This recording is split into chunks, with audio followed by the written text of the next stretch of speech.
I think we're ready. I think probably Craig can join us when he's ready. We should call the meeting to order, it now being 9 minutes to 5. First of all, the question is the agenda. Does anybody have any additions or corrections to the agenda? I'm going to be talking about something in new business about storm shelters on the golf course, but that'll be under new business. It's not this year's problem. If nobody has any objection to the minutes, we'll deem them approved unanimously. Same with the February minutes. Anybody have any additions or corrections?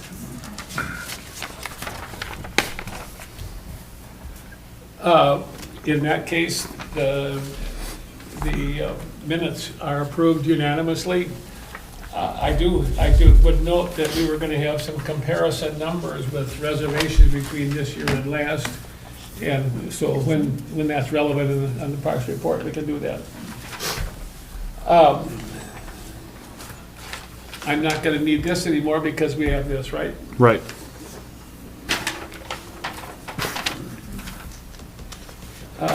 Okay. First item is Paul going to be making the golf report? He's here, yeah. There he is. I see you now. Hi, Paul. Hello. Welcome. Why don't you tell us what you'd like to tell us?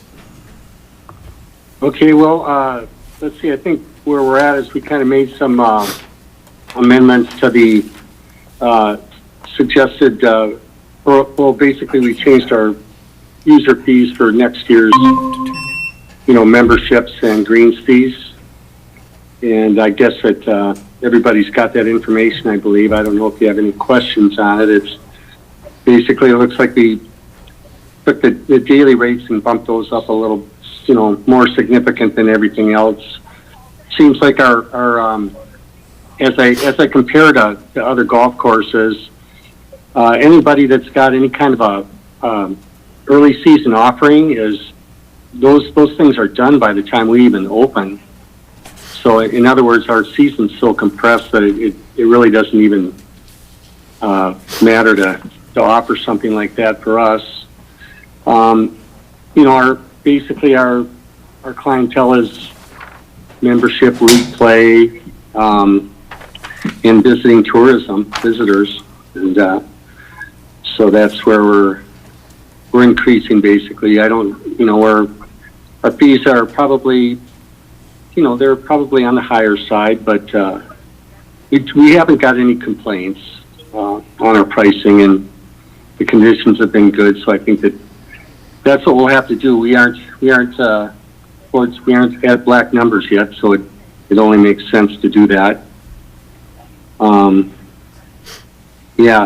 Going through the memberships and things like that, those didn't go up too much, and things like the students and millennials were minimum.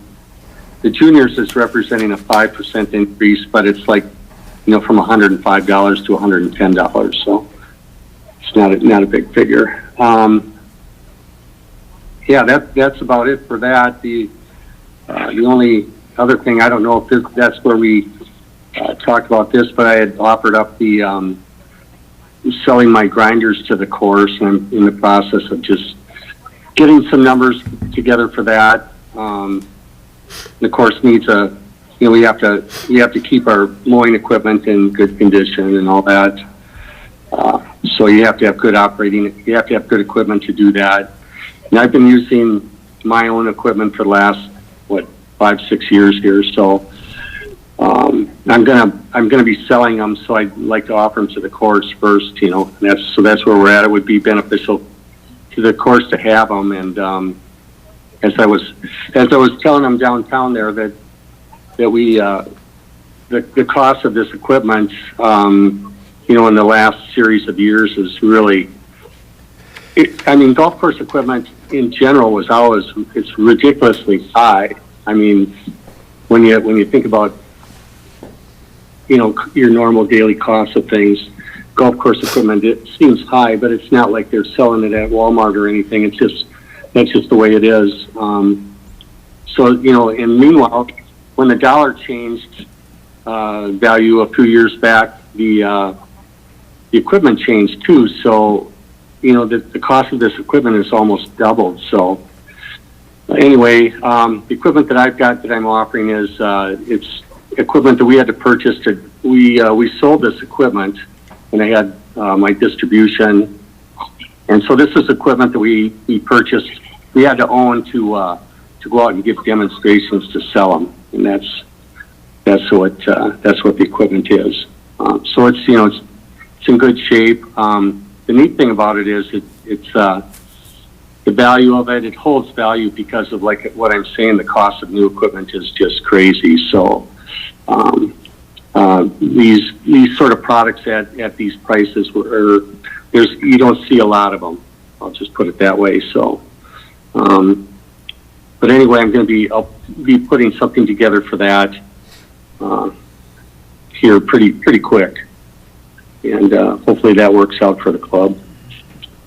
And that's kind of about what I have going for now. Does the purchase of the grinders have any direct impact upon our decisions relating to the golf fees? Well, yeah, well, the raising of our golf fees isn't going to pay for the grinders. I mean, the whole commitment to the grinders. The grinders, there's two grinders. There's a bed knife grinder set, and then there's a reel grinder set. Those are the components that you have to address when you're setting up the mowing units, the heads. And then I have those in a trailer. So, when you grind, it's like about the dirtiest job that there is.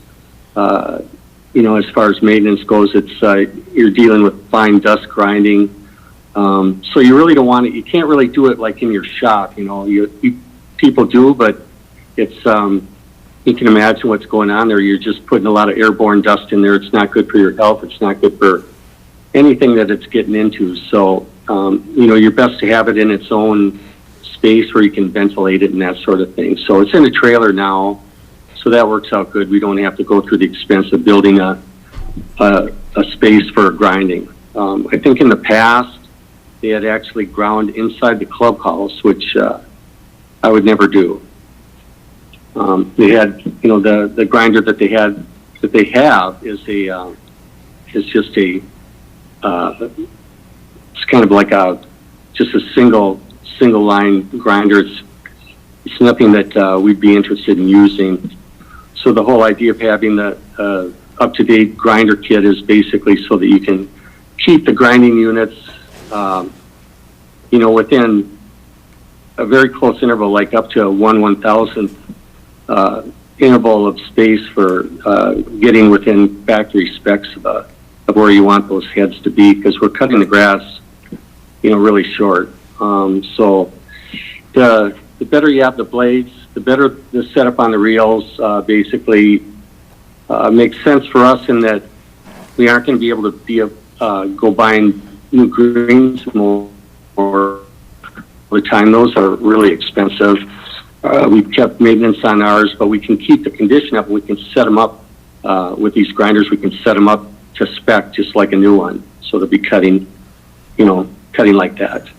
So it is an important piece of equipment. So that's why I'm kind of off. If we had to buy new ones, Paul, what would the price be, the retail price be?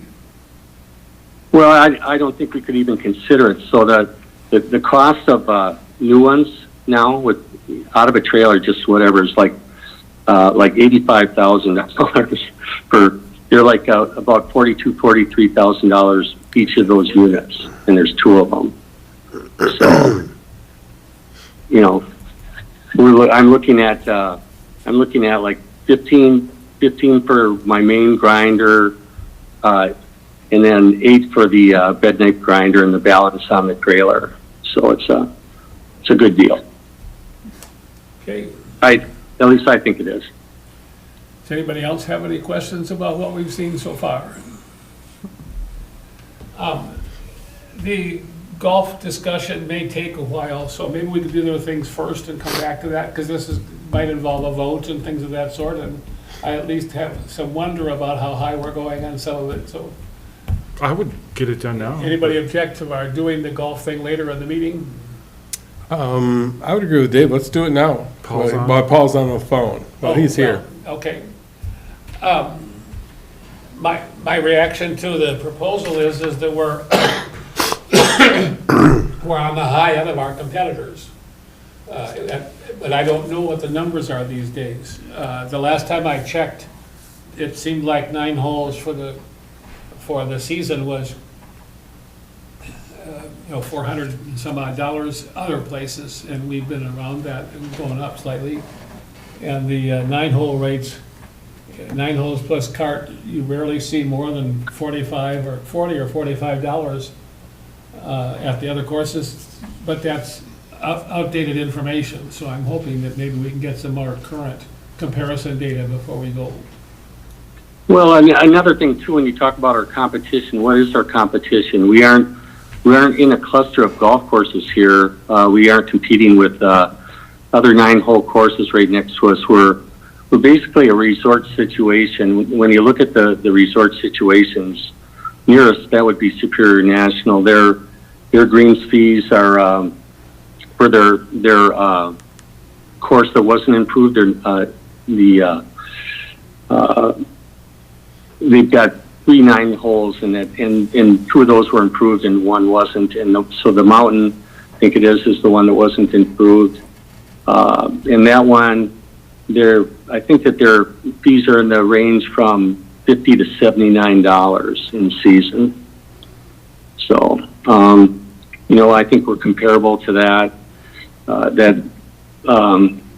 That's sort of a situation. The other one you can look at that's just pretty much resort orientated.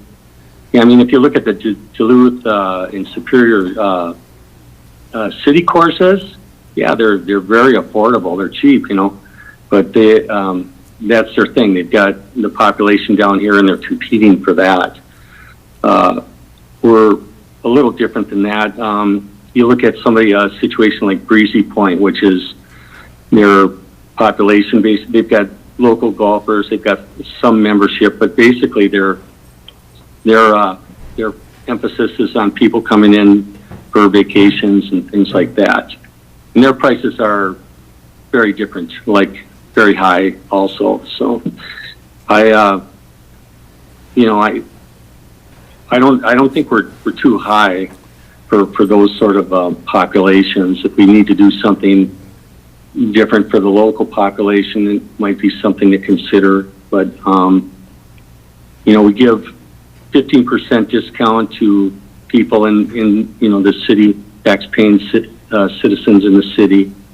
Then we've got memberships. Our memberships are pretty similar to what they were last year. They're very, we didn't go up a lot.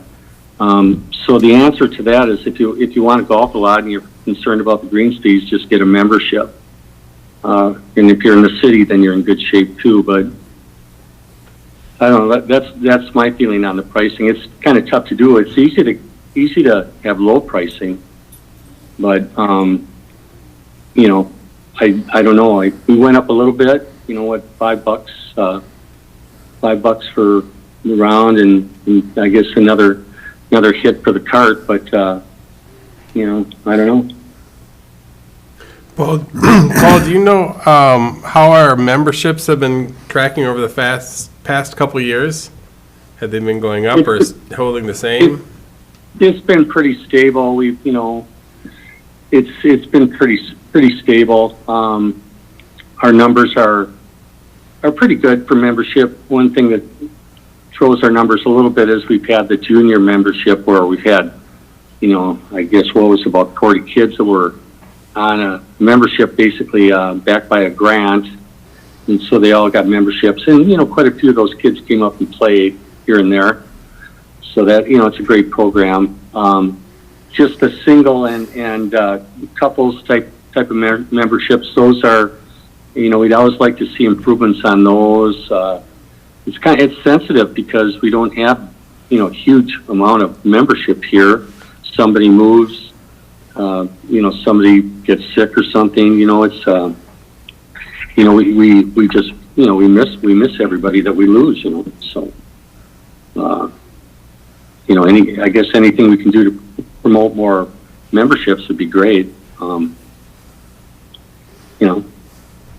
But I think it's been pretty steady over the years here that I've been here. It's been increasing a little bit, and it's kind of pretty steady.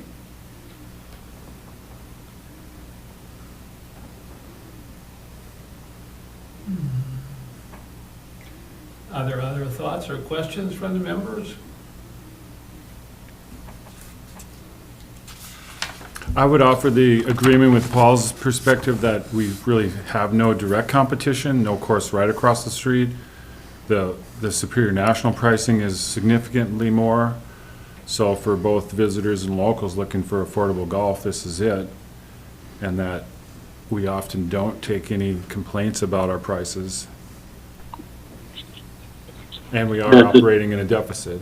Just the facts of the matter of revenue versus expense is pretty good gap there.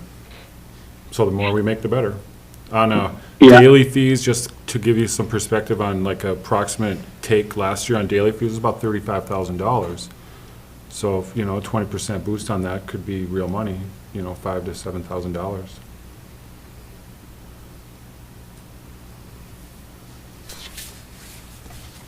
So do you need a motion to approve the price change?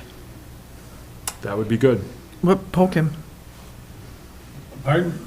Do you need a motion to approve the price changes? Well, eventually, yes, when we're finished talking about them, or Okay. we can talk about it after the motion is made, too, if you want to do it now. Well, I would make that motion to approve the Okay. price Is there a changes. second for the motion to approve the numbers as they've been presented? Second by Bob. Okay. Is there any further discussion? How much up is this from last year, Dave? It's on the comparison sheets, it He shows. doesn't have it. I don't have the comparison sheet. Sorry. Here's one The for- nine holes, the 9-hole fee went from $25 to $30. That looks like Dave did a spreadsheet here where it's 20%. 18-hole fee went from $40 to $45. That's 12.5%. There's the other thing that would affect that would be cart fees. Cart fees went from $15 to $18. That's 20%. And on the 18-hole round, it went from 21 to 25. That's 19%. So.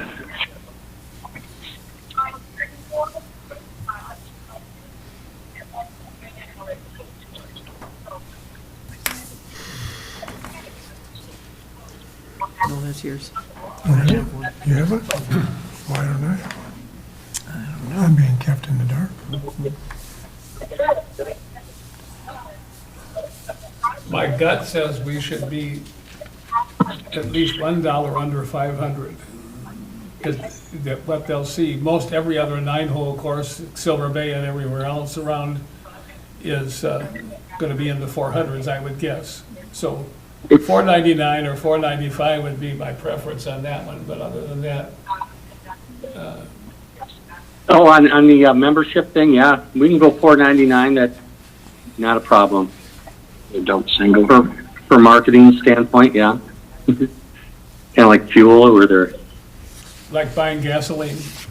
yeah. I I think understand. $4.95 is a nice number. $4.95 was proposed. Yeah. Is there any opposition to amending the document to make it $4.95 instead of $500 for the membership? Okay. The other thing that I was looking at was the cart rental. For 18 holes, I'm okay with $25. I'm not sure I want to see such a big a rise on the 9-hole rate, and I don't know why. I have no real intellectual reason or any factual basis for doing other than a gut reaction, but if people are comfortable with that number, we can live with that. Well, it's like boy, I'd sure hate to put somebody in one of our 1999 carts for $18 for 9 holes, but our new carts and things like that, I don't see too much of a problem with it. I mean, we have, at some point here, we have to kind of face the fact that the value of the dollar's changed in most everything else. We have to kind of keep up with that to some point. I mean, I go on the internet and find people doing their carts for $8, and that makes no sense. We have two things that we're selling: golf and carts. Those are our two products. So, we have to make some money on them. Are there other suggestions or thoughts about what might be in the document that we adopt? Are we still making money on beer and wine? Yes. Yeah, we have beer and wine license last year. It kind of came together a little bit late, but yeah, there was definitely an increase in people buying. We had a much broader variety. People were happy with it. Went good. We didn't really sell anything for wine. We had a couple of things we brought in to try it, and I mean, the people that tried it liked it and things, but we didn't find a big call for that. Seems to be just beer. The other thing that we could look at was, if you wanted to look at a full liquor license, you can do, you could have, bottles on the wall that you can pour shots out of or whatever. But the other thing is, it makes you, they sell mixed drinks in cans now that are, you can get a Royal Crown or whatever vodka. There's a lot of different cocktails and things like that they've got pre-done in cans, and those have been popular. But you have to have a full-blown liquor license to get that, and they're, I'm not sure if it would be worth it, for what they. How much do we pay for the license that we have per year? Well, I'll have to find out what the current price for that liquor license. Approximately.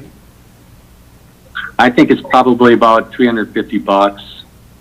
And if we went to the full liquor license, what would be the cost? I need to find out the price, but I'm thinking it's probably add maybe up to another $1,000, So. We should survey our membership and ask them, if we had whiskey here, would you drink it here? Or are you gonna just go home and do it like you've been doing it? Yeah. Yeah, I think our pricing's been good for what we charge for beer and things like that compared to some other places that, make a living selling beer. Yeah. But so people are happy, I think, with that. And, I think that if we're offering those mixed drinks, those pre-mixed drinks, I think they'd be happy with that too. I think just be a matter of, like you say, that would be a good idea to do a survey and see how many people would be interested in, would consume something like that. Well, those pre-mixed drinks are the way to go, because you don't have to have bottles of anything. Yeah, that's right. Yeah, it is for me. I'm not, we aren't really set up for like a bar per se, but it would be real easy to, at that point, you might just have someone go out with a cart and offer cocktails on the course, I don't know.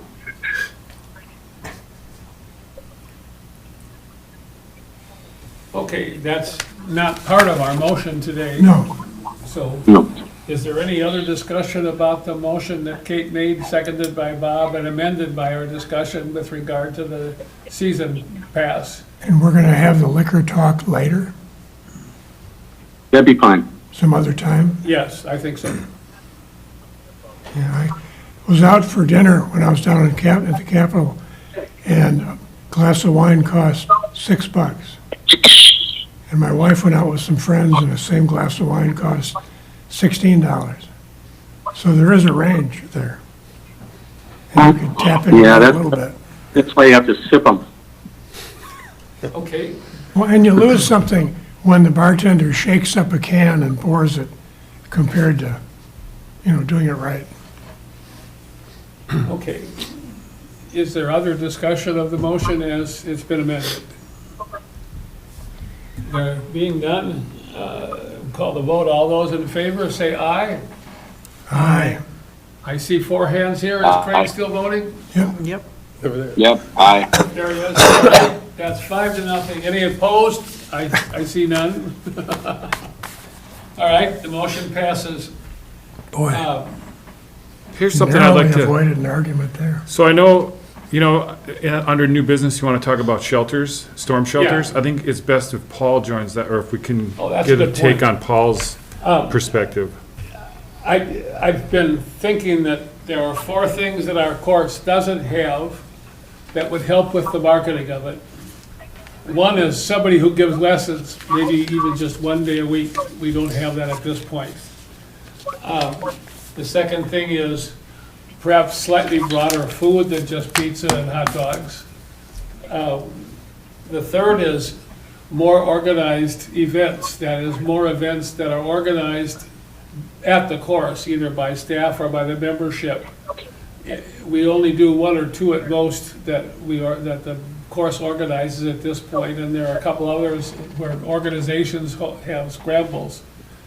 But I think if we were to have more regular things, we would probably have more play and some greater membership.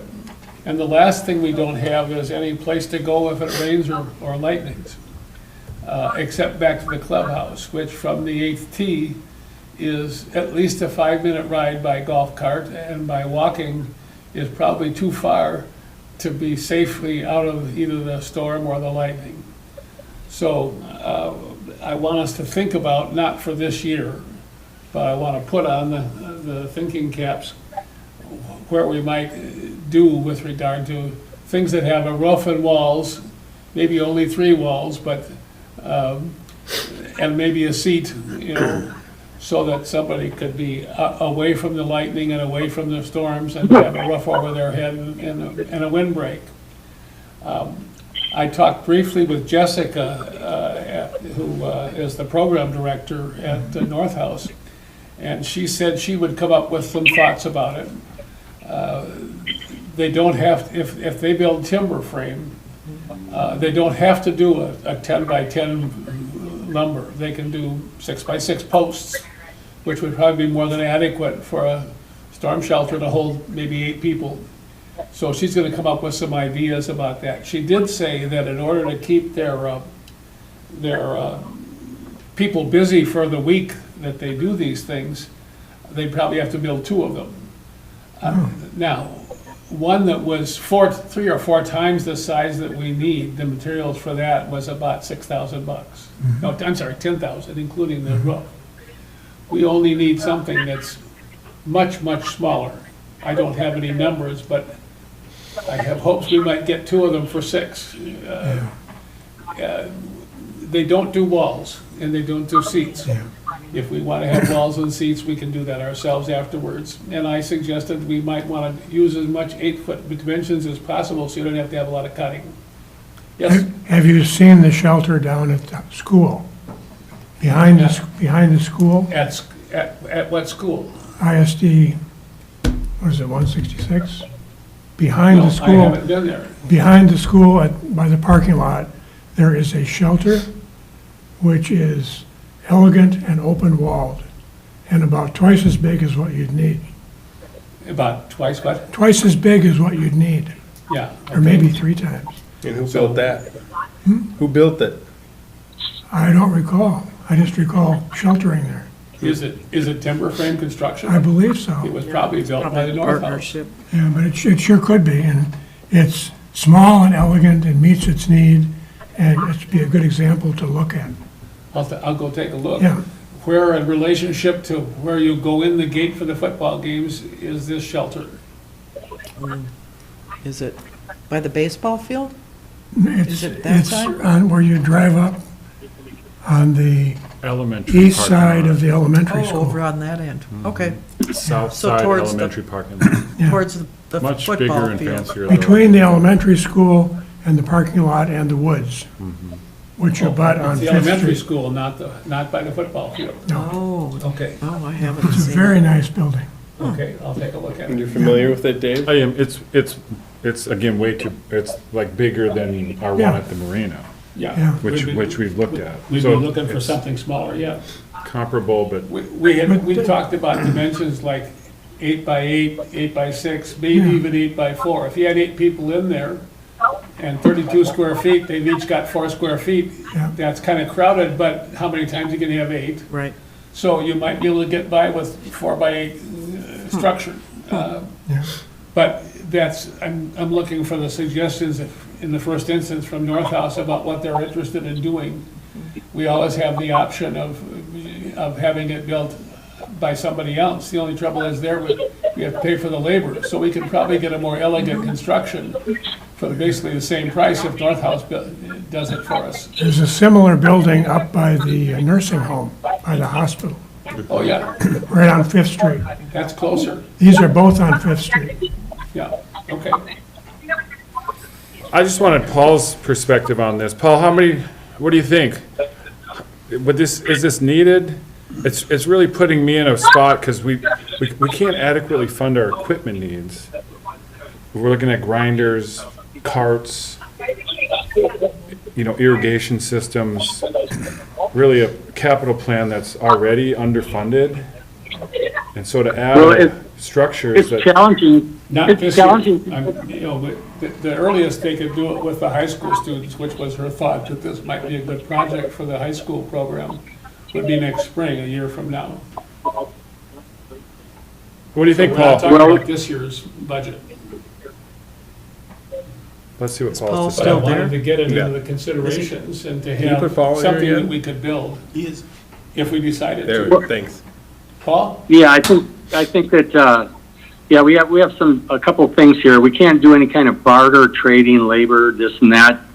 Everything has to just be paid for with being a city-owned facility.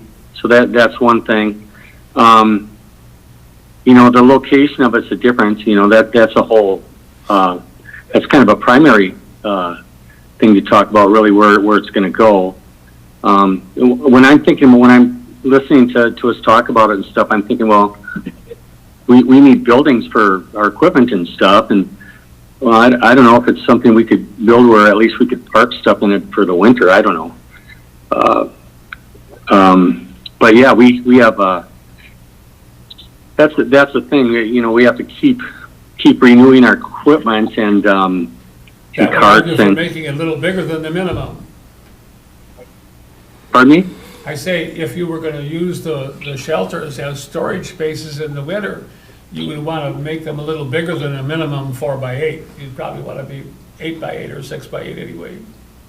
Yeah, and I think, other things too would be, could you put, somebody out there, for like put in a location where people like on leaks or whatever, you could get a beer or whatever there out in the middle of the course, blah, blah, blah, rather than sending a cart that we don't have, we don't have like a beer cart, specialty beer cart, but you could set up a stand out in the middle of everything too. But, it doesn't make sense to do it on a daily basis because, well, you have to pay an employee to just sit there, but, during leagues, it might be a good deal, something like that, I don't know. So, Paul, is there a safety concern with people out there being caught in, if we're talking about in storms and things like that? Have you noticed that over the years? Well, that's always a big concern, and there's, everybody has a cell phone now, and it's pretty easy to get reports if there's lightning in the activity, and we tell everybody just to come in. But so if you have people on foot, that's that's a problem. I don't know if we're supposed to send someone out to pick them up, maybe something like that. I don't know.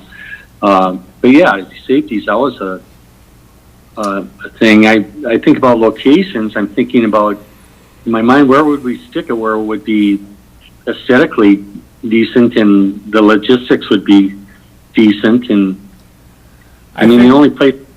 I think we can worry about where we put them when we discuss the size of the thing and see whether it fits in the places where we might want to do that. But that's a down the road issue, I think. How about this for a question, Paul? Just anecdotally, how often do you see this need for this? In your, you're on the course all day, every day, all season. How many times a year do we have golfers on course and a storm flares up and there's a sort of a, run for cover scenario? It's, it's not that often. I mean, people shouldn't be out going in those sort of situations, and we haven't had that many situations like that, quite frankly. We've had, on days that are that bad for weather, basically the course is closed. We've had a couple of closed days. Last year we had several closed days, but because of the rain we had in the spring. But, as far as the lightning thunder thing, getting caught on the course in a downpour like that, it's a pretty rare thing. Thanks. It'd be nice to have a facility for that if you did get caught, but it's not a regular thing. Dave, am I right that North House built a couple of shelters in the rec park and that we just paid the materials and there was no problem with the labor issue on that? It was included in the price. It was, what I mean is, right, they had a little spiff, not much, from what I'm told. But we don't have problems with the city unions or anything like that with North House builds it for us. No. Okay. But I would continue to go back to the idea of needs versus wants. And we have some pretty significant needs. Yeah. And we don't have to decide anything this year I just wanted you to know that I'm doing the research, having some ideas put together. Sometime by this spring, I hope we'll have something we can talk about for the next year and be included in the capital program if the board thinks it's a good idea. Okay. How about a nice pole barn or a Quonset hut We need that for our equipment. for the equipment? We'd love to have some of those. Yeah, that doesn't have to be as scenic. And I'll bet it's cheap. We can, if we build it, then we have to pay the labor, right? A pole barn, then we have to pay somebody to build it, whereas with North House, we don't get the labor basically donated. So you get a nicer product with about the same cost, I suspect.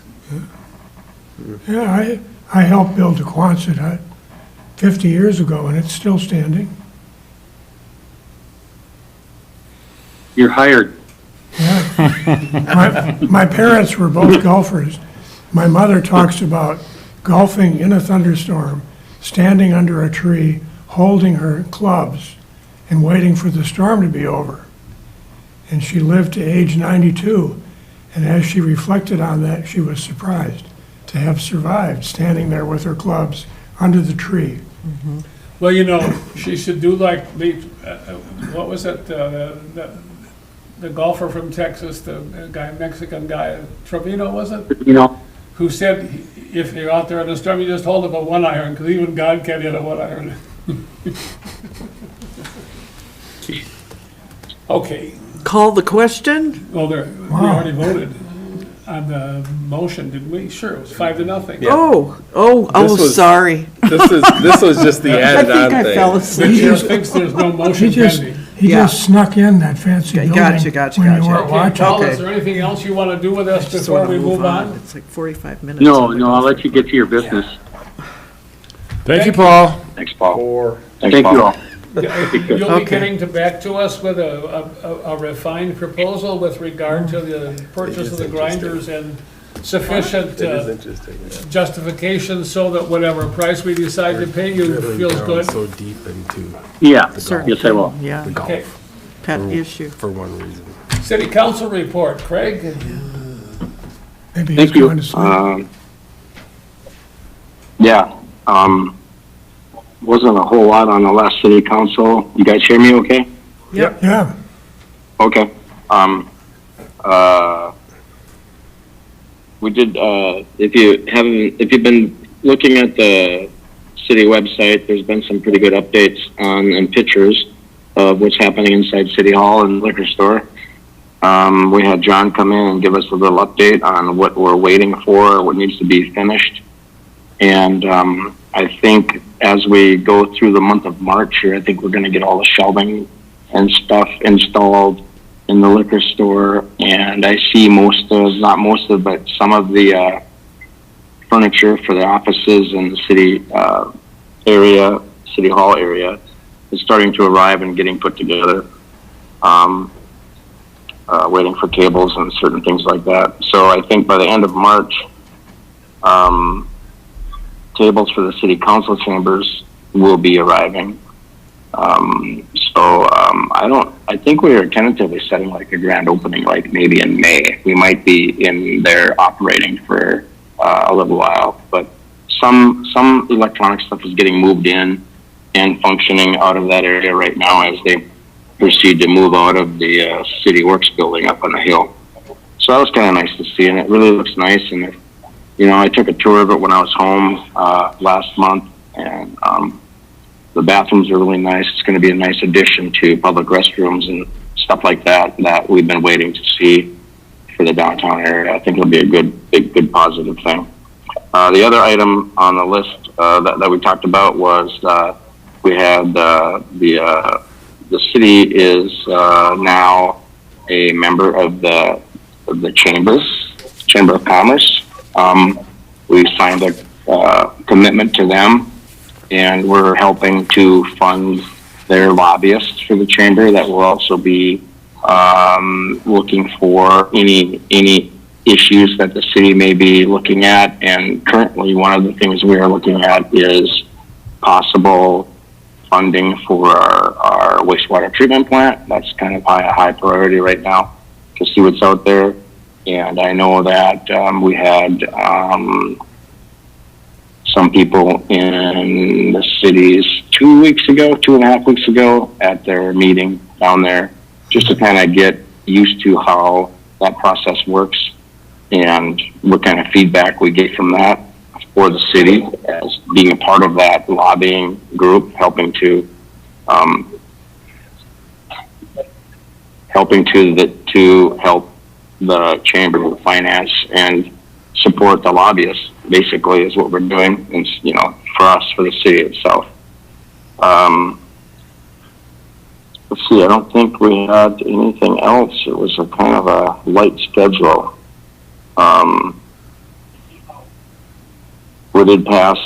We did approve the security agreement with Chris Skildum. He's doing the Vesta building plot area at the end of see what street is that? On 8th, 5th, no, 3rd, 2nd, at the end of 2nd, I believe, above the harbor light and through that area. He owns that land. He's going to do housing development through there. So we're working on the layout of that with him.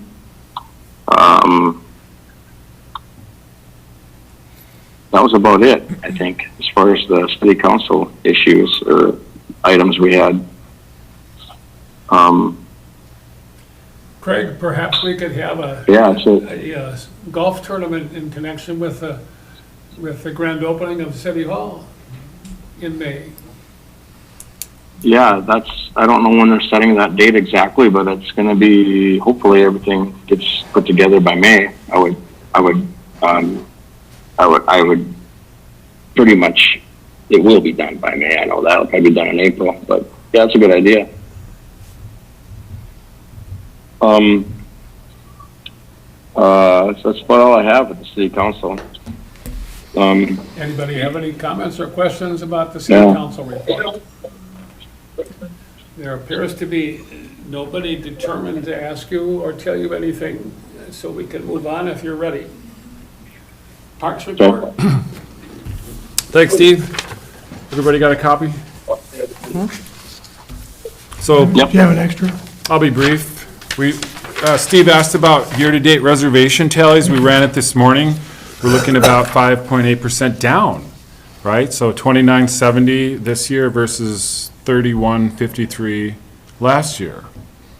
So that's just, gross individual reservations. Not the same as number of nights booked. We didn't run that number. I think would be similar in terms of, if you book for one night versus 7 nights. is maybe where we're looking at a difference there. It looks really well booked is kind of my observation of the June, July, August calendar. We've just now opened reservations for September, so those two are pouring in, but I have no worries there, given the numbers we're seeing. The other types of guests we're working with are the seasonal guests, the all summer people, May to October people. We've confirmed everyone that's in from last year, and we've only got 5 seasonal sites that are going to be available for the waiting list, principally smaller on those. Of the 5, they're all what we would consider standard sites. We're no longer offering the premium sites. We've actually got 2 of those that are going to be available this summer for overnight rentals. That'll be exciting. But yeah, Samantha Wallner, our office manager, is working with the seasonal waiting list on finding folks for those 5 standard seasonal sites. How big is the waiting list? 300 or so people. Wow. We're calling folks from like the 2017 era. Oh. So, 8 years ago, and a lot of plans have changed. Sure. And takes about 10 calls to get a yes. So it's, it goes quicker the longer they're on the list. But Sure. for new folks signing up, we tell them it'll be about a 10-year wait.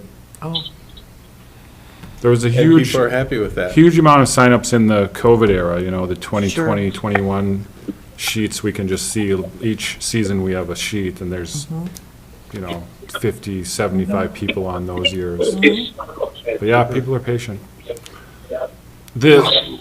Something I work on is the marina waiting list, and we have almost never turn over slips, the docks, but the seasonal buoys are frequently turned over. Out in the harbor, the mooring balls, they tend to roll a lot. Folks have this romantic idea of like having a boat on the buoys and how much fun that'll be, and it's not that much fun when the wind You blows gotta get out there. west.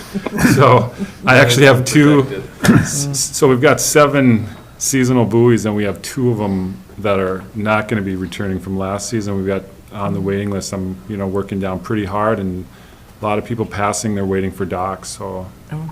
might have to put out a little call to the South Shore for boats looking for buoys. We've got a couple available.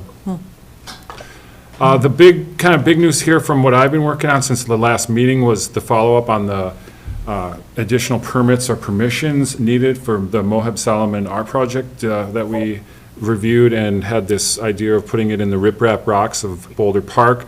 And so I was quick to reach out to our area hydrologist from the Minnesota DNR. I'm on really good terms with these folks thanks to our boat launch project. And so it was an easy call to make. I forwarded along the proposal and the sort of summary of the project, and it was determined that would not require a DNR waters permit. It does not significantly alter the shoreline or affect the water quality, so that there's really no additional permits or permissions.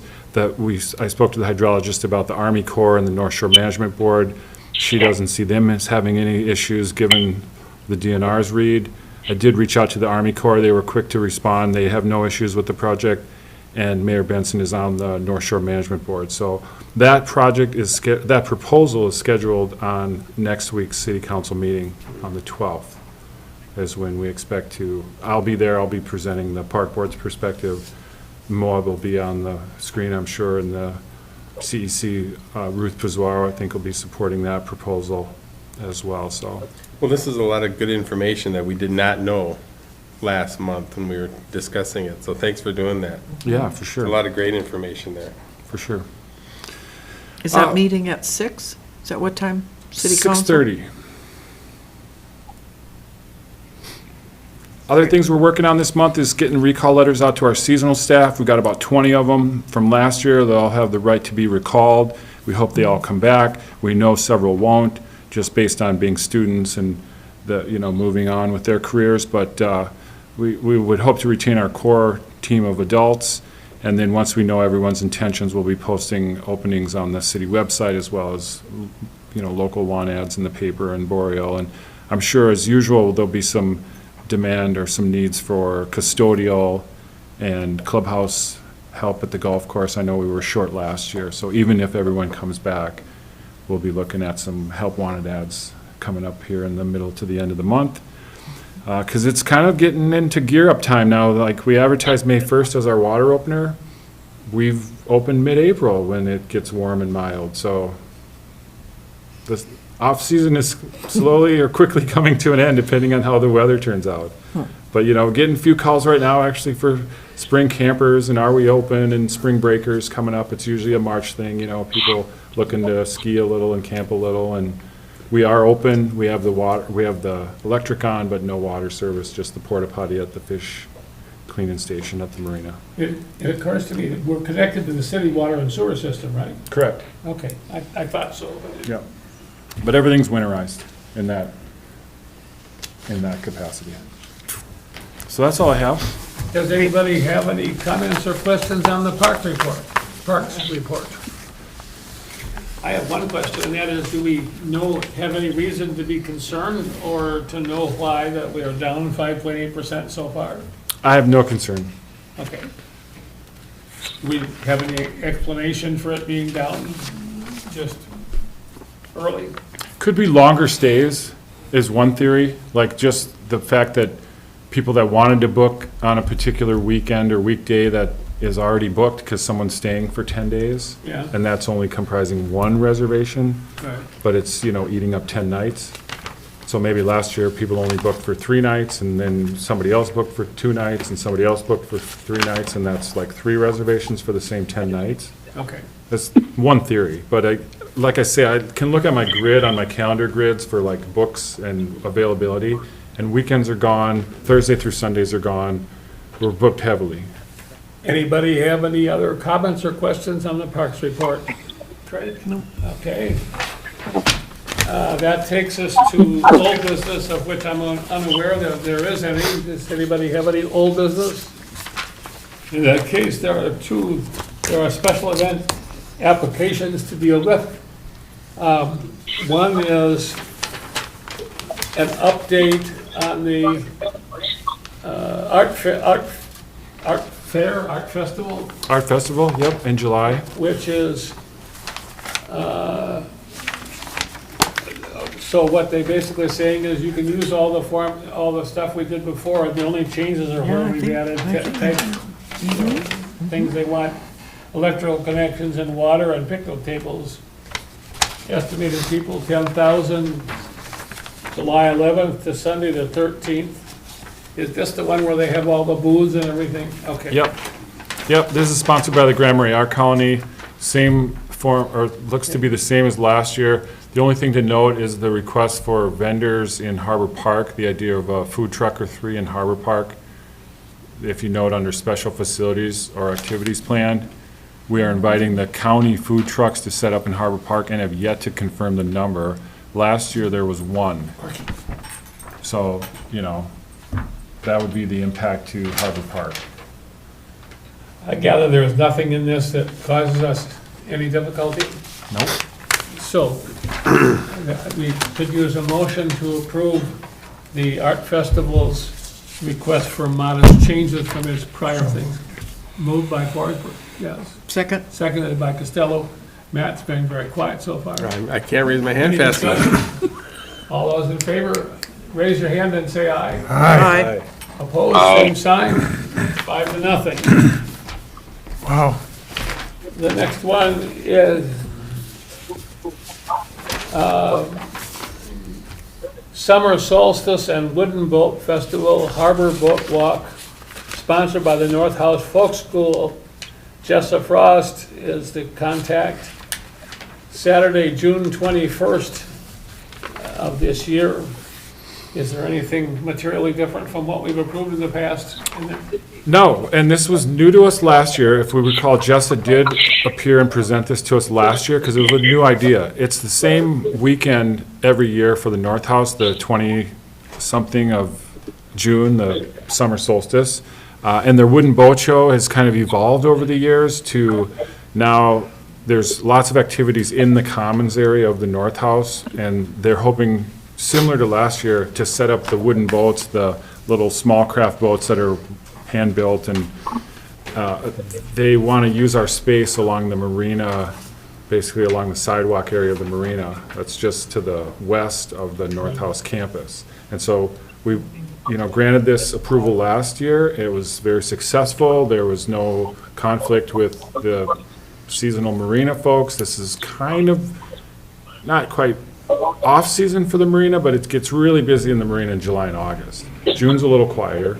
This weekend is obviously busy, but we made like every attempt to notify all the seasonal slip holders that this was coming, and no one had issues, and we reserved parking for folks, and really no issues here.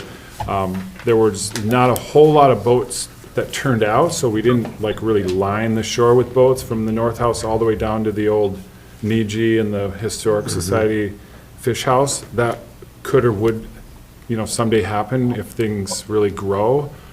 This idea of 10 to 20 boats, I think, kind of gives you that range of, last year was more like 10, but it all depends on who responds and who shows up, and I think it's a great use of marina space. People are already down there kicking the keels, and it brings together boaters at the marina and the North House. Are there any questions of board members? No. And is there a motion to So moved. approve the request? Second.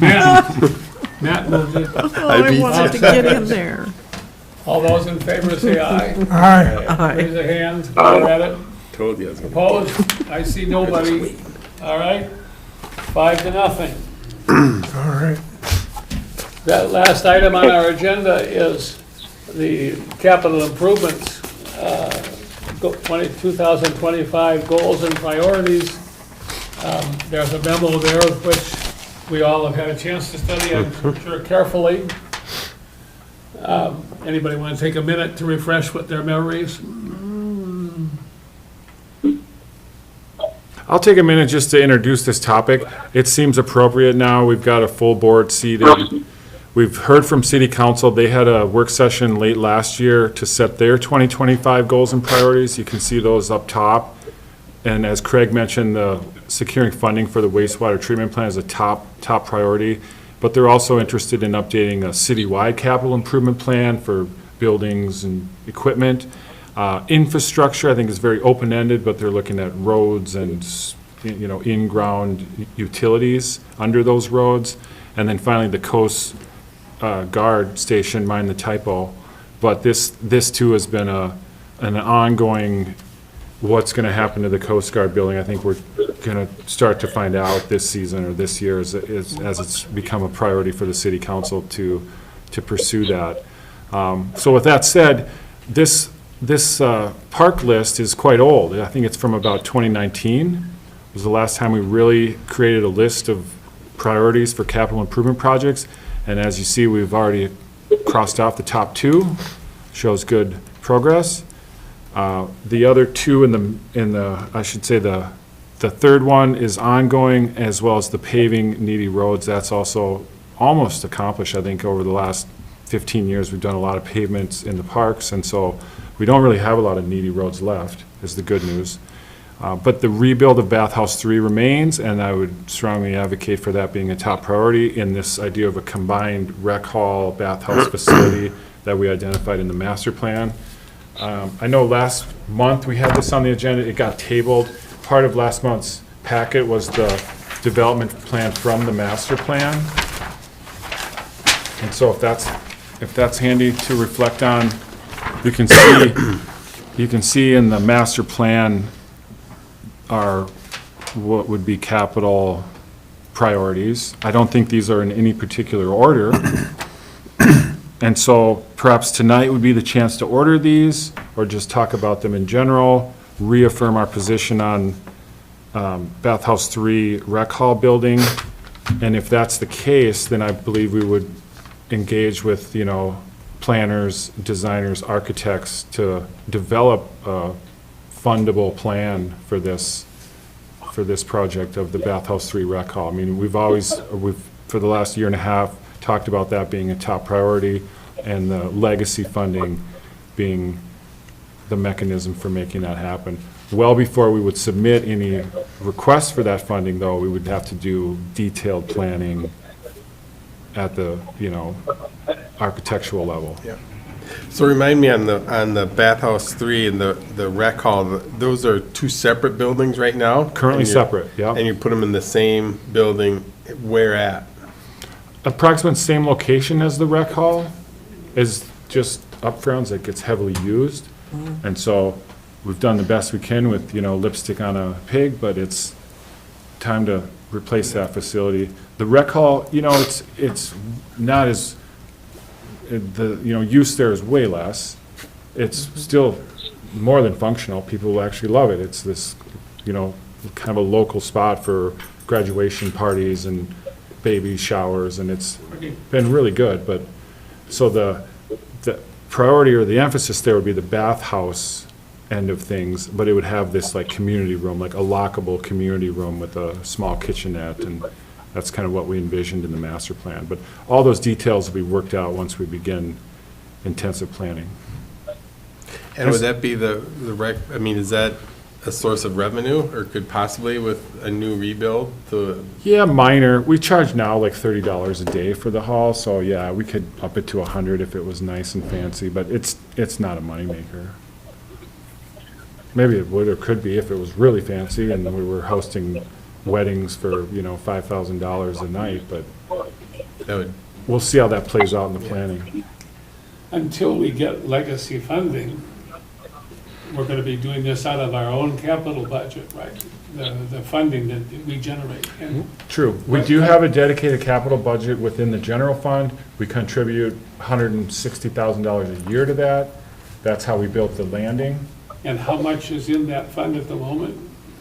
Gosh, I don't have exact figures. It was over $1 million before we spent on the landing. Will those funds be able to be used for either the trailhead parking? Had parking and what I would put in with the bathhouse rec hall project, just as it's an area. Right it's- together? Yeah, it's the parking lot that supports, or it's the facilities that support this parking lot. So to me, that's all one project, and it's millions of dollars. Okay, so my gut says that we want to talk about doing things that are visible as much as possible, so that people can say, hey, something's happened for all that money. That's true in the sense of the legacy funding, we want to make an impact with it. Yeah, we want to accomplish something. The signage thing has probably not been designed yet, has it? No, Maybe we should spend some energy on coming up with a proposal with regard to how we want to do the signage question and the wayfinding. yeah, I would agree, Steve. The public certainly turned out during the surveying and open houses of the master plan. We really heard it loud and clear that we need more signs. We need more like a, welcoming atmosphere of wayfinding signs and interpretive signs. Yeah. So somebody's going to be working on that in the next few months, is that, so we'll have something maybe we could even do yet this year. For sure. Okay, cool.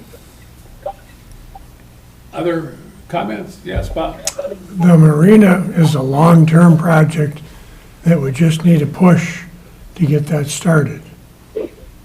But that's not a capital-intensive thing on the front end.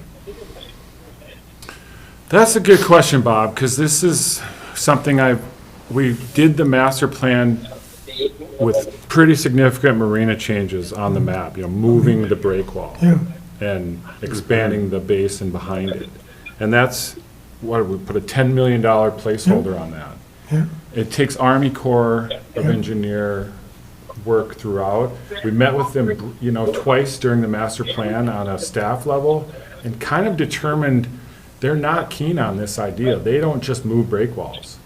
And that, yes, we could do a feasibility study of 6 figures, and that would determine the likelihood of moving the break wall or not. So that would be the first step of marina improvements, is studying the waves and the Yeah, hydrology down there to even determine the feasibility of moving the wall.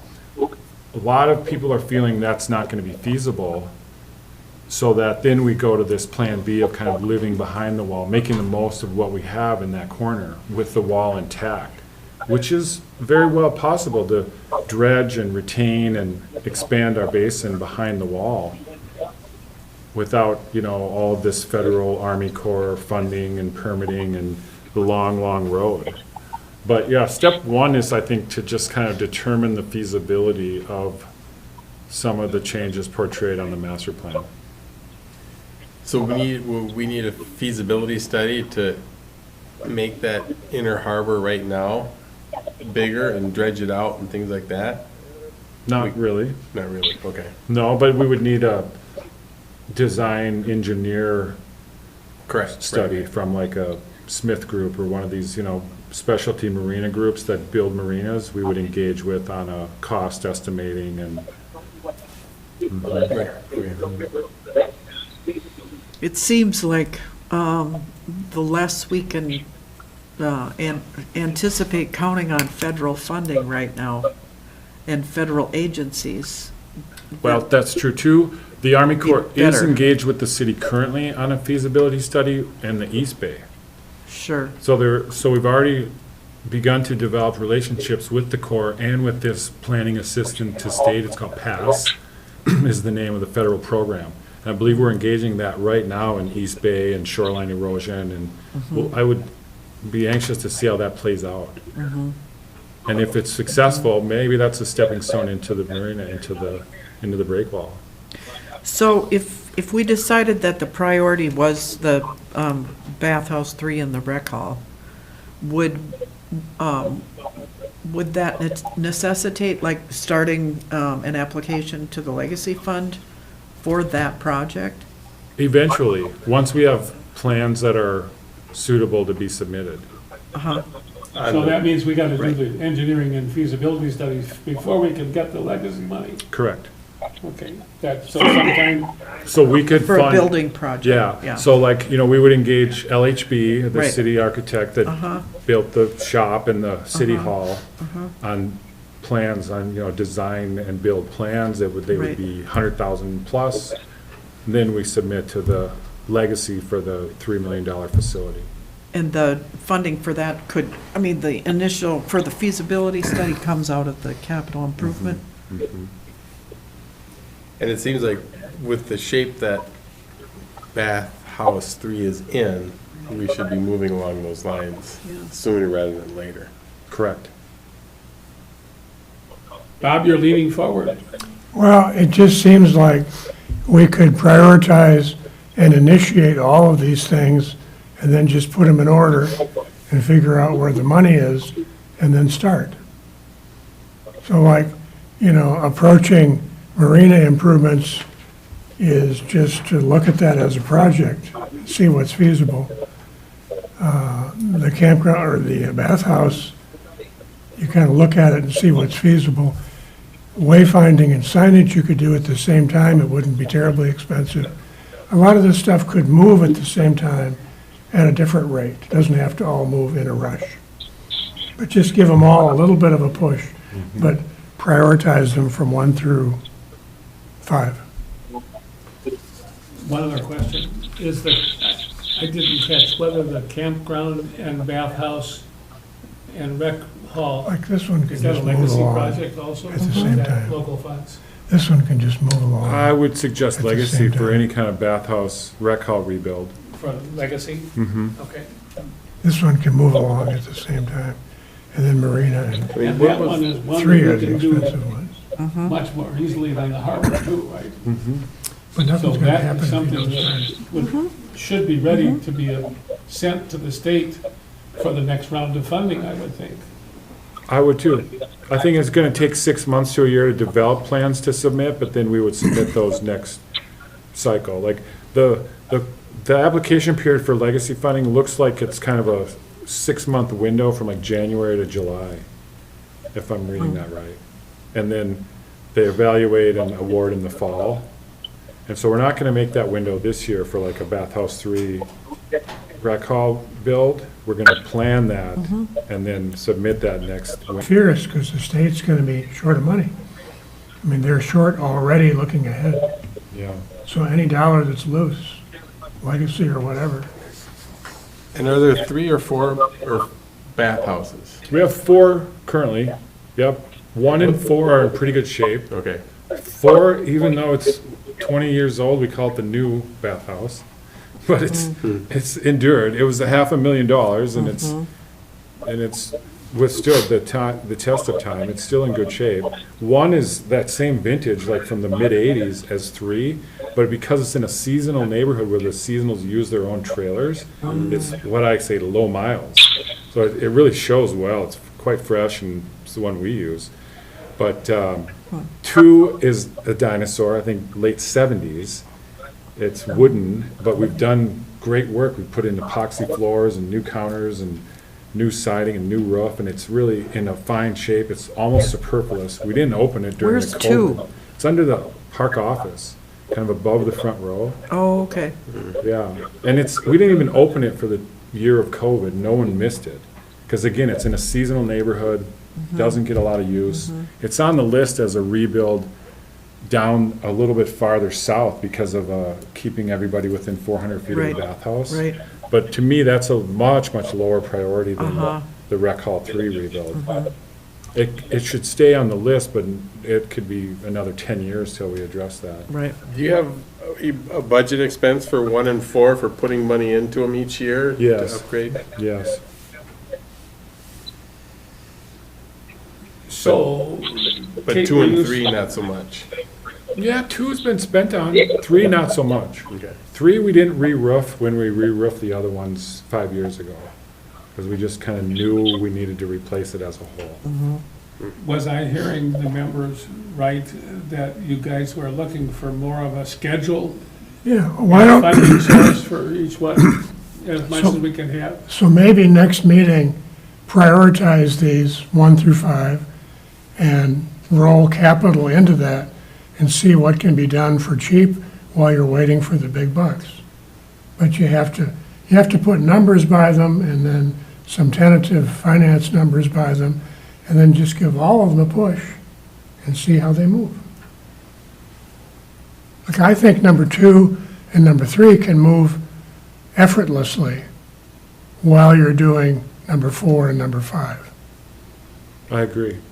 You know, and you can do the small stuff that isn't too expensive while you're working on saving money for the big stuff. These are set up almost as competitive things, but they're not. There's 2 big ones and 3 easy ones, and we should just order them that way, and then give them a start. Yeah. Like in a future meeting, just have a discussion of, okay, how are we gonna do this? I heard him saying that the trailhead parking and the bathhouse were, you thought as a combined project. Mm-hmm. So that is an item too. Yeah, like the first and the 5th. last are somewhat combined. You could take trailhead parking out of there and add it to 5, Yeah. and still change the checkout lanes while Trailhead parking nobody's ties watching. with the campground, but the pedestrian trail improvements and the improving traffic flow is not necessarily tied to that. True. The pedestrian trail improvement is that harbor trail we looked at on the master plan, where it's separate from the road. It's on the south of the road. That is a distinctively separate project. Definitely, yeah. So why don't we have a meeting and assign all the $10,000 projects to start, and then save the big ones for later? Or at least doing what has to get going on them to get them going. Yeah, Like the- yeah. Like number 5. I Yeah. mean, that stuff needs to get rolling on that. Okay, Is that enough for you? I'm comfortable there. I think I've already pushed us in this direction of like signage and wayfinding being low-hanging fruit, affordable in our own budgets. Yeah, We need a new entrance sign. yeah. We engage with the designer in a look of the fonts and colors that we're gonna use universally throughout the park. I think that's we start that now. Sure. And then concurrently, we talk to LHB, we get them on board for designing the Rec Hall Bathhouse 3, but we know it's a longer project. You know, I have a pretty good sense of this list. And then blowing up the break wall for later. Yeah. Yeah. And like the maintain and improve general park amenities, that's pretty similar to site upgrades to high-value sites. That's something we're aware of. And it's even something we're doing now, refurbishing picnic tables, buying new fire grates, putting down a class 5 on pads. That's something we do every year.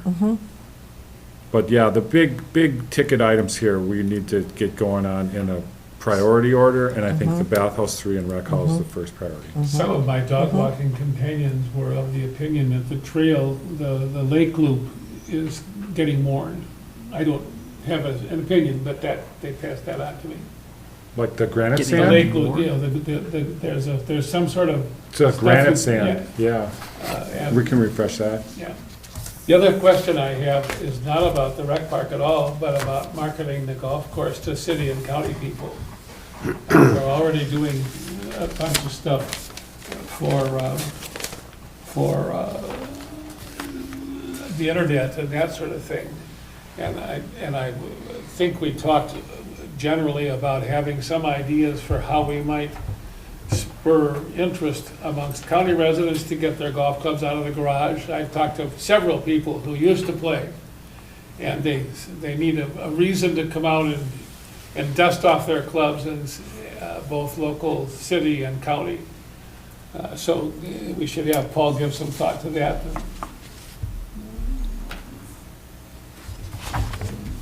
Yes. I know we got Is there excitement any in the other market. business before we adjourn? Well, it's nice to move from being reactive to advanced planning. It sounds more optimistic. I think we've always done a good job with that, Bob. I think our recent accomplishments will show that, Yeah, at least in this department. Yeah. We've had a master plan from 2009 that was the reason why we have the new boat launch and the landing. Now we have a master plan from 2023, 24-ish, yeah, that's so we can now use that. a new blueprint. Yeah, yeah. It's always very optimistic to move on it. Yeah, it's gonna be Right. tough to beat last year's achievements of like, Yeah, when we looked at that list that the council had, like, hey, what did we do this year? It was a lot. That's gonna be tough to beat, but I think if we get a new entrance sign up this year, if we get some good, solid plans to submit to the state for funding for Bathhouse 3, those are my big two priorities. Okay. Anything further? I think we ought to pump the water out of the end of the boat channel and just throw it over the rocks. I was thinking of moving one rock at a time. Yeah, They won't notice. yeah. Rather than move the whole thing, just put a, 12-inch conduit in there and keep the water moving. Yeah. They might not recognize that one. They do that in New York. Feasibility. Well, Well, Have we it's said Move to everything we adjourn? wish to say today? I been a think very- so. very profound meeting. In that case, I will declare the meeting adjourned. Thank you Okay, all. thank you. Thanks, Craig. Welcome from your long distance, Craig. Thank you. Yes. Thank you, Patrick. Well, what will Dave say to